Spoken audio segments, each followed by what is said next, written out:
Shall we indeed accept good from God and not accept adversity?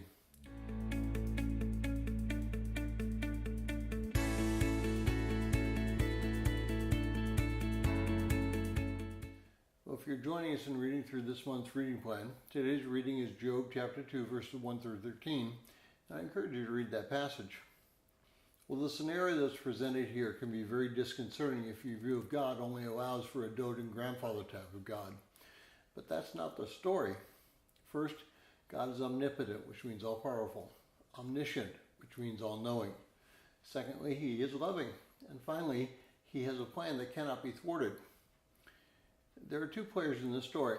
First, there's Job, and he is righteous. He stood the test of adversity.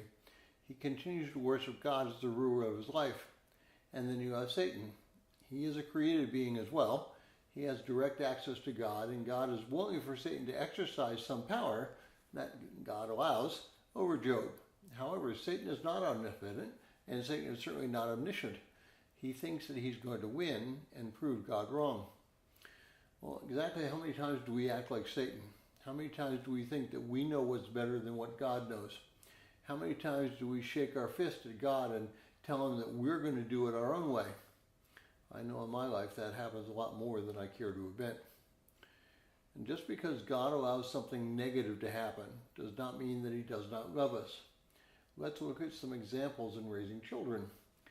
At one point, you have to give them the ability to make their own choice, even though you know that choice is wrong. As long as it does not endanger that child by going against your ability to protect him or her, sometimes it just has to be allowed, like God allows us to go through some things. The first time you allow a child to drive a car alone, you're relying on what you taught them and their personality. The first time you allow a child on a date, you trust their morals.